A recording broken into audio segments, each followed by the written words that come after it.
ಕೊಡು ಬಾ ಕೊಡು. ಏನೋ ಇಷ್ಟು ದೊಡ್ಡ ಕಳ್ಳ ಅಂತ ಓಡೋಗಕ್ಕಾಗಲ್ವೇನೋ? ಮೇಡಮ್ ಇಷ್ಟಪ್ಪ ಹೊಟ್ಟೆ ಬಂದ್ಬಿಟ್ಟಿದೆ, ಹೆಂಗ್ ನೀವು ಹೆಂಗ್ ಮೇಡಮ್ ಮಾಡೋಗ್ಲಿ? ಹೊಟ್ಟೆ ಬಂದು ಕಳ್ತನ ಮಾಡಕ್ ಹೋಗ್ತಾ ಇದ್ದ. ಏನ್ ಫಸ್ಟ್ ಹೊಟ್ಟೆ ಮಾಡ್ತಾರೆ? ಕರ್ಗಿಸ್ಕೋ.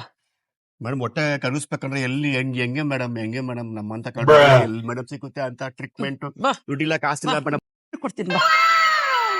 ನೋಡಲು ಅಮೃತ ಕಣೋ, ಪುಷ್ಪ ಈಜಿಗೋ ಕಂಪ್ನಿಯವ್ರದ್ದು ವೇಟ್ಲೆಸ್ ಪೌಡರ್, ವೇಟ್ಲೆಸ್ ಮಾಲ್ಟ್ ತಗೊಂಡ್ರೆ 21 ದಿವಸದಲ್ಲ 4 ರಿಂದ 5 kg ಸಣ್ಣ ಹಾಕ್ಚೊಳ್ಕೊಣ ಕಳ್ಳ.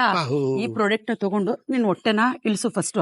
21 ದಿವಸದಲ್ಲಿ ಹೊಟ್ಟೆ ಇಳಿಸ್ಬಿಟ್ಟು ಆರಾಮಾಗಿ ಪುಷ್ಪ ಮೇಡಮ್ ಅವರೇ ನಿಮ್ ಡಯಟ್ ಚಾರ್ಟ್ ಕೊಡ್ತಾರೆ. ಸೊ ಹೇಗ್ ತಗೋಬೇಕು ಪ್ರಾಡಕ್ಟ್ ಏನು ಅಂತ. ಇದು ಗೌರ್ಮೆಂಟ್ ಇಂದ ಲೈಸೆನ್ಸ್ ಇದೆ ಕಣೋ ಕಳ್ಳ. ಸೈಡ್ ಎಫೆಕ್ಟ್ ಆಗ್ಬಿಟ್ರೆ?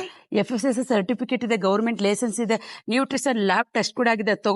ಇದನ್ನ ತಗೊಂಡು ಫಸ್ಟ್ ಆರಾಮಾಗಿ ಹೊಟ್ಟೆ ಕರ್ಗಿಸ್ಬಿಟ್ಟು ಮೈ ಬಗ್ಸಿ ದುಡ್ದು ಸಂಪಾದನೆ ಮಾಡಕ್ ಕಲಿ. ಓಹೋ, ಇದಕ್ಕೆ ಲೈಸೆನ್ಸ್ ಎಲ್ಲ ಇದೆಯಾ? ಎಲ್ಲ ಇದೆ. ಓಹೋ ಮೇಡಮ್, ಸೂಪರ್ ಮೇಡಮ್. ಇದು ಮೇಡಮ್ ಈ ತರ ಗೊತ್ತಿದ್ರೆ ನನಗೆ ನಾನ್ಯಾಕೆ ಹಿಂಗಿರ್ತದೆ ಮೇಡಮ್? ಫಸ್ಟೇ ತಗೊಂಡ್ಬಿಡುದು, ಈ ತರ ಕೆಲಸನೇ ಮಾಡ್ತಾ ಇರಲಿಲ್ಲ. ಇವಾಗ ಅಮೃತವಾದ ಒಂದ್ ವೇಟ್ಲೆಸ್ ಪೌಡರ್ ಕೊಟ್ಟಿದ್ದೀನಿ ತಾನೆ, ತಗೊಂಡ್ ಸಣ್ಣ ಆಗು. ಬಿಡ್ರಿ, ಹೋಯ್ತು ಬಿಡ್ರಿ.